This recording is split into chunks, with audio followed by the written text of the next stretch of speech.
Assalamu alaykum qarindoshlar, qanday ahvolinglar? Bugun 3 oyning 6 kunisi.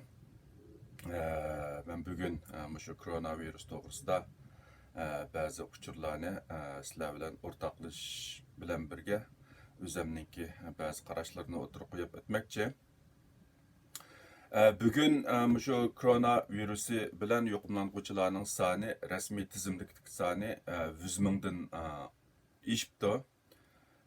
Albatta bu songa nisbatan o'xshamagan qarashdagi insonlarimiz bor. Ba'zilar balkim 1 milliondan oshdi deb qarashi mumkin. Lekin bular hammasi bir faraz bo'lib, hozir hamda mayli dunyo sahiyat tashkiloti bo'lsin va g'arbdagi cho'ng medialar bo'lsin, shu rasmiy statistika qilingan sonlarni qo'llanganligi uchun men shuni asos qilib so'zlamoqchi. Endi bu koronavirusi 12 oyninki başlardan tatib, hozir qadar 3 oydan ortiq vaqt ichida Wuhan'dan boshlanib, Xitoyninki Wuhan shahridan boshlanib, hozir butun dunyoda 95 davlatga tarab 100 mingdan ortiq odamninki yuqumlanishni keltirib chiqargan. Bularning ichida Xitoy sirtida yuqumlanganlarninki soni hozir 20 mingdan oshib, bu South Koreya, ya'ni Janubiy Koreya, Iran, Italiyada bu kasal bilan yuqumlanganlar eng ko'p bo'lgan. Bugunga qadar Koreyada 6600 atrofida odamning yuqumlanganligi e'lon qilingan. İran'da bo'lsa 4800 atrofida odamning yuqumlanganligini e'lon qilgan. Italiyada bo'lsa 3900 atrofida odamninki yuqumlanganligini o'tirib qo'ygan. Ya'ni bu 3 davlatni qo'shgan vaqtida jami shu 14 ming, 15 ming atrofida sonni shu 3 davlat tashkil qildi. Ya'ni Xitoy sirtidagi eng ko'p yuqumlangan shu 3 davlat Xitoy sirtida yuqumlanganlarninki ko'p qismini tashkil qildi. Uningdan qilib qolsa Germaniya, Fransiyalarda tiz eshiyotidu. Amerikaga kelsak, hozir qadar 230 dan ortiq odam bu virus bilan yuqumlanib, 14 odam o'lgan hozir qadar. Bu virus bilan yuqumlanganlar eng ko'p bo'lgan 3 shtat, Washington shtati, Kaliforniya shtati, andan keyin New York shtati bo'lib, bu o'lganlarning eng ko'pi hozir qadar shu nima ekan, Washington shtatida, shu Seattle'ga yaqin bir Kings County degan yerda eng ko'pkan o'lganlar, kasal bo'lganlar. New York'dagi 20 necha kasalninki asosligi shu New York'qa 1 soat keladigan Westchester degan yerda, albatta New York'ning ichida ikkisi bayqaldi. Hozir 20 necha odam shu bayqalib, bularninki ko'p qismi New York shahri bilan bevosita munosabati bor ekan. Men ishlaydigan doktorxonada bo'ldi bu kasal. Dushanba kunisi balans kirib ekan. U vaqtida boshqalar tarafidan bilinmagan, keyin seshanba kuni tushdan keyin diagnoz qo'yilib, bu rasmiy bu kasal ekanligi aniq bo'ldi. Hozir hamda bu New York shahridagi ommaviy qatnash, ya'ni hammamiz bilgandek New York shahri dunyodagi eng cho'ng shaharning birisi bo'lib, kuniga 3 milliondan 4 milliongacha odam ommaviy qatnashni qo'llanildi. Hozir New York shahri hukumat olamdi, shtatlik hukumat olamdi. Bularda asosligi shu ommaviy qatnash qurollarini hammasini kunda tozalaydigan, dezinfeksiya qiladigan ishlarni yo'l qo'yib, nimalardimi anglitib turyotdi qo'llanlarni. Lekin insonlarda undaq bir jiddiychilik yo'q. Albatta xabarlarda ba'zi jiddiychilik bo'lgan ahvollarni uqtiryotdi, lekin men har kuni ishga berib kelgichilik alayda bir jiddiychilik ko'rmadim. Ya'ni o'tgan haftadan alayda bir o'zgarish yo'q. Doktorxonamiz shundoq, doktorxonamiz odatda insonlar bu kasal to'g'risida pek aloqa paranglashib ketmaydi, hamda Albatta, ichida biz bir leksiya berildi. Anandan keyin email orqali har kuni bizni xabarlantirib turyotidi. Mushu doktorxonada ishlaydiganlarga odat shu mayli xalqaro ulamdi, mayli Amerika davlat ishidagi sayohat yoki sirtqa chiqish asosan cheklandi. Alayda zarur bo'lmagan yig'inlar bo'lib qolsa, hammasiga shu videolik qatnashishni tashabbus qilyotidi, lekin umum jihatdan kayfiyatda bak jiddiychilik yo'q.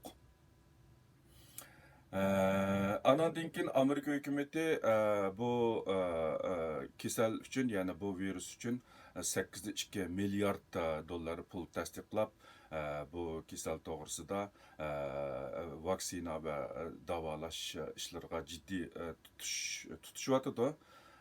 Bu balkim yaqin kelgusida bu kasalga nisbatan aniq bir davolash yoki vaksina degandek usullar dunyoga kelishi mumkin.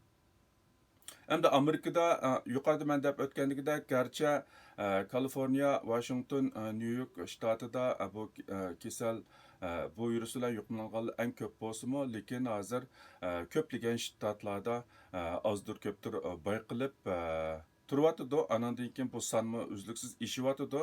Hozir qadar hamda Kaliforniya shtati bilan Maryland shtatida shu jiddiy shu sog'liqni saqlash jihatida jiddiy holat e'lon qilibdi. Marylandda tunugun shu 3 bemor 3 odamning yuqumlanganligi e'lon qilingandan keyin darhol bu shtatda jiddiy holat e'lon qilinibdi. New Yorkda 20 necha bemorning borligi aniqlangan bo'lsa-mu, lekin u jiddiy holat e'lon qilmadi New Yorkda. Herhalde insonlarninki turmushi bir xil ketyotidi. Endi vatanning ishiga kelsak, Xitoy hukumati shu vatandagi koronavirusi bilan yuqumlanganlarninki sonini 17-chislagacha, ya'ni 2-oyning 17-kunigacha har kuni 2-3 dan ko'paytib 76 ga chiqargan. 2-oyning 17-kunidan keyin bu son faqatla o'zgarmadi, aksincha bu 76 odamninki ko'p qismi saqib chiqib ketdi deb bugunga qadar bu koronavirusi bilan yuqumlanganlarning ichida 3'ning o'lib ketganligi, anandan keyin 72 odamninki 71 odamninki saqayganligi, qilib qolganlarninki 3 ekanligini debdi. Demak, shu bir necha kun ichida bizning vatanda bu koronavirusi bilan yuqumlanganlar asosan qolmaydi degan gap, hammasi nol degan gap. Anandan keyin tunugun men shu nimada Facebookda shu Turkiyada nimishqa koronavirusi bayqalmadi degan o'zimninki ba'zi ko'z qarashlarimni o'tirib qo'ygan edim. Buningga nurg'un qarindoshlar inkos qaytiribdi. Uning da birisi shu Turkiyadagi bir doktorniki bu haqda ko'z qarashlarini chaplab qo'yapti. Ya'ni bu doktorninki deyishicha turk genidikilarda bu virus yuqmaydigan ahvol bor ekan. Ya'ni bu virus turk genidikilarga toza mos kelmaydigan ahvol bor ekan. Men buni anglab boqmabdi ekanman. Mayli endi qandaylikin bo'lsin, hozir qadar Turkiyada bu virus bilan yuqumlanganlar yo'q deb e'lon qildi. Rasmiy aniqlanganlar yo'q deb, albatta bo'lishi mumkin deb Turkiyaninki sog'liqni saqlash ministri debdi, bor bo'lishi mumkin debdi, lekin aniq diagnoz qo'yilganlar e'lon qilinmadi. Albatta hammaylar shundaq bo'lishni umid qilamiz. Ya'ni bu virusninki turk irqidagi turk genivalarga yuqmasligini umid qilamiz. Shundaq bo'lgan vaqtida bizningki vatandagi xalqlarimizmi bu vabodan saq qilishi mumkin.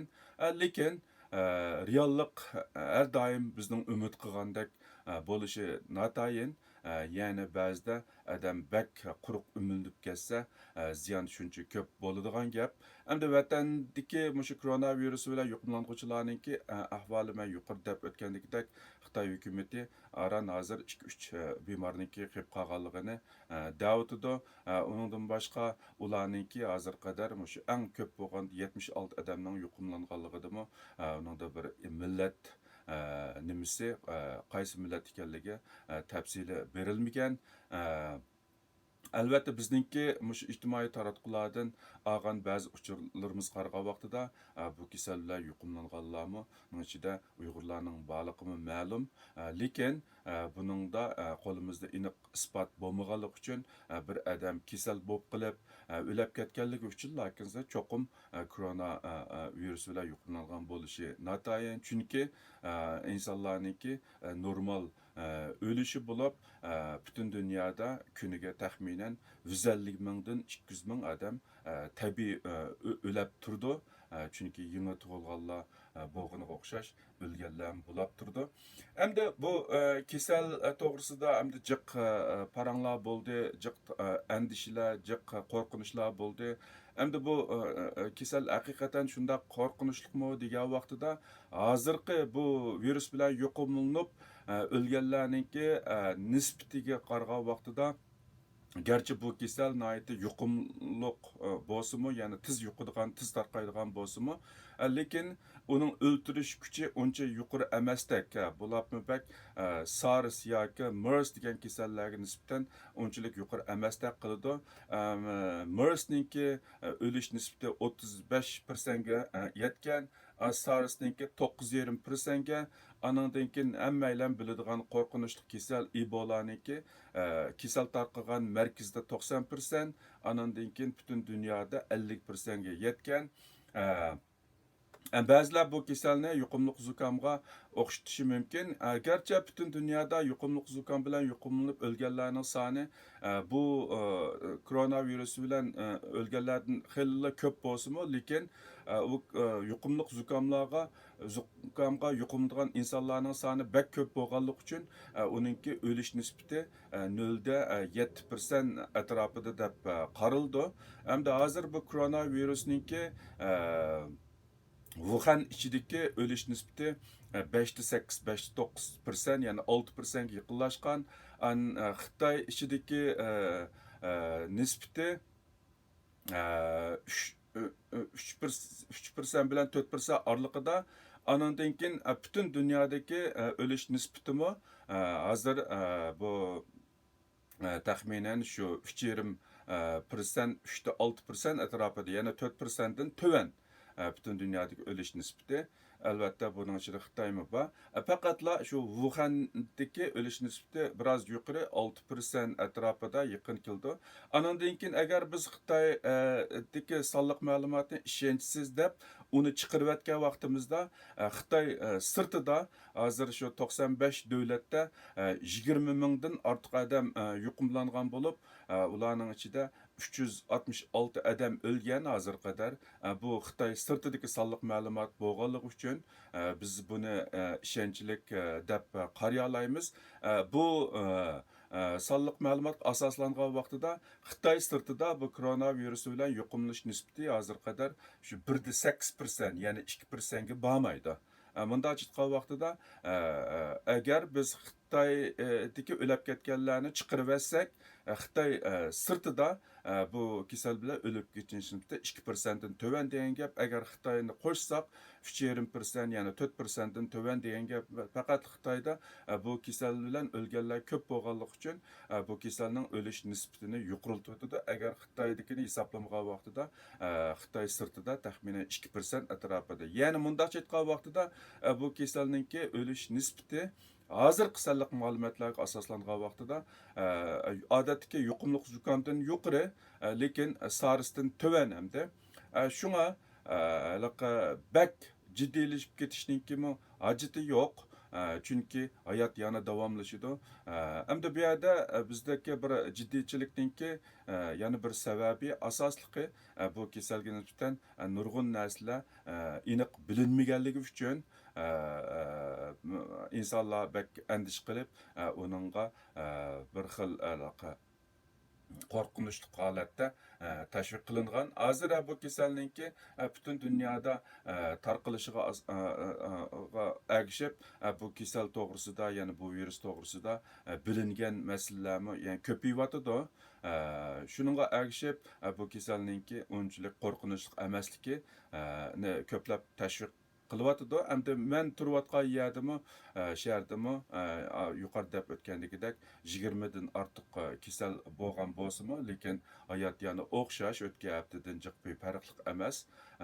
Normal davomlashyapti. Albatta, uning ichida ba'zilar andish qilib, jiqroq yemak-ichmaklarni setib olib, uylarda tayyorgarlik qilayotganlar bo'lishi mumkin. Lekin men ishonaman, Xitoy sirtida Wuhandagidek, Xitoy ostidagidek undaq qo'rqinchli ahvol bo'lmasligi mumkin. Albatta, bu hozirgacha faqat bir faraz, lekin shundaq qilibmi, shundaq bo'lishini meningcha hammaylar umid qilamiz. Shunga bek andish qilmay, qiladigan tayyorgarlikni qilib, sezgir bo'lib, lekin normal hayotimizni davomlashtirsak, meningcha eng yaxshi bo'ladi deb qarayman. Chunki odamning sog'ligi yoki o'lib ketishi yolg'iz koronavirus bilan bog'liq bo'lmasdan, nurg'un omillar bilan munosabatlik jiddiychilik, andishi bek ko'p bo'lib ketsa-mu, odamniki qon bosimi yuqorilab, sog'lomligiga ta'sir etadi. Bugun men bugun shu jihatda azroq bir tushuncha berib qo'yay deb so'zlab o'ltiribdiman. Endi bu kasaldan saqlanish to'g'risida ko'plagan leksiyalar, ko'plagan uchurlar tarqaldi. Endi bu alayda bir sirliq bir narsa yo'q. Hozir qadar maskaninki roliga nisbatan har xil qarashlar bor. Ba'zilar foydasi bor deb qarasa, ba'zilar foydasi yo'q deb qarayotidi. Albatta, kasal bilan bu virus bilan yuqumlanish ehtimoli bo'lgan odam cho'qim taqash kerak. Bu bo'lmasa atrofidagi insonlarga tarqitib qo'yadigan gap. Ham saq odamga kelgan vaqtida taqash bilan taqamaslik har odamning o'ziga bog'liq. Agar ishonsa, ya'ni ro'y jihatda xotirjam qiladigan ish bo'lsa, taqisi bo'ladi maskani. Taqqigan vaqtida cho'qim to'g'ri layoqatlik maskani ilib to'g'ri taqash kerak. Andan keyin har bir maskani bek uzun ishlatmaslik kerak. Ham ko'pincha insonlar shu 1 soatdan ortiq ishlatmaslik kerak deb tashabbus qilyotadi. Chunki bizning ig'izimizdan chiqqan namlar bu maskani namlashtirib, bakteriyaning o'sishiga, texmi virusning o'sishiga texmi yordam qiladi degan gap. Shunga har bir soatda birdan yangi maska almashtirib turish tashabbus qilindi. Agar bundaq bir sharoit bo'lmagan ahvol ostida eng yaxshisi taqamaslik kerak. Chunki taqab uningdan manfaat olamagan vaqtida eng yaxshi taqamagan yaxshi, taqqigan vaqtida cho'qim 1-2 soat ichida yangi maskaga almashtirib turish kerak. Endi hozir qadar eng unumli usul degan vaqtida shu qo'lni yuvish, qo'lni shu har doim yuvib turish, bulabmak sirtlarga chiqqan vaqtida, ommaviy qatnash qurollarini qo'llangan vaqtida biz ixtiyorsiz nurg'un narsalarni bilib bilmay tutib solamiz. Andan keyin bilib bilmay yuz ko'zlarimizni tutib solamiz. Bu virus yuqishningki eng yuqori ehtimolli hisoblanadi. Shunga biri qo'l yuvish bilan qalayimqan narsalarni tutmaslik, mehnat qo'l bilan yuzni tutmaslik bu kasaldan saqlanishninki eng yaxshi usuli. Uningdan boshqa alayda bek bir sirliq narsa yo'q. Endi uydagi tutqichlarni pokizlab turish bu bek muhim. Anandaki sirtlarda, ommaviy so'rinlarda, masalan, mashinaga may qochilgan vaqtida bular bu narsalarning boshqalar tarafidan tutilish ehtimolliklari bak yuqori bo'lganligi uchun buni eng yaxshisi tutishdan burun pokizlab tutish, ya'ni yanchiqimizda shu qog'oz spirtliq, ya'ni pokizlaydigan qog'oz bo'lsa shuni bilan surtib tutish kerak, yoki bo'lmasa palaykib tutish kerak deb qaraymiz hozir. Hamda shunday bo'lgan vaqtida buning bu virusdan yuqumlanishniki fursatini ozlatqilib bo'ldi. Şuna bu yerda hamda alayda bak sirliq narsa yo'q. Shu kundalik hayotimizda shu hozir tashviq qilinib kelayotgan shu usullarni qo'llansak, shularga diqqat qilsak, meningcha saqlang'ili bo'ldi. Agar buningga saqlang'ili bo'lmay qolib qolsa, uningga amal yo'q, alakmanlar deyish kerak. Hamda undan boshqa men burunqi leksiyalarimda deb o'tgandekidek insonlarniki shu immunitet kuchi bakla mo'yim. Hozir qadar bu kasallik bilan o'lib ketganlarniki yeshininki eng ko'pi 60 yoshdan yuqorilar, ya'ni 50 yoshdan to'g'rilarning ichida o'lib ketganlar biroz oz. Albatta yo'q emas, lekin biroz oz. Ko'pinchisi 60-70 yoshdan cho'ng kishilar, ya'ni demakchi bu kishilarniki immunitet kuchi normalda yoshlarga nisbatan ojiz bo'lganligi uchun bu kasalmi shu odamlarni oson bo'z ketgan. Shunga badan chiniqtirish, normal oziqlanish, normal uxlash, normal orom olish orqali biz o'zimizning immunitet kuchimizni oshira olamiz. Immunitet kuchimiz oshgan vaqtida bu virusdan yuqumlanish bilan saqlang'ili bo'ladi. Yoki bo'lmasa yuqumlangan taqdirdami bizning kasal alomatlarimiz uncha og'ir bo'lmaydi. Anandan keyin tez asliga kela olamiz. Shunga mening tavsiyalarim ham yaxshi tayyorgarlik qilishimiz kerak, buyuqlik qilmasligimiz kerak, ham bak andish qilib bu koronavirusi o'zimizga yiqilish bo'lg'ichilik, bu andisha, g'am andishidan o'zimizni kasal qilib olmasligimiz kerak deb qarayman. Buguncha men mishag'ich so'zlab turay. Hammanglarningki anglag'ininglarga rahmat. Agar yaxshi ko'rsanglar tarqitib qo'yinglar. Xayr xo'sh, kelaqtim ko'rishaylik.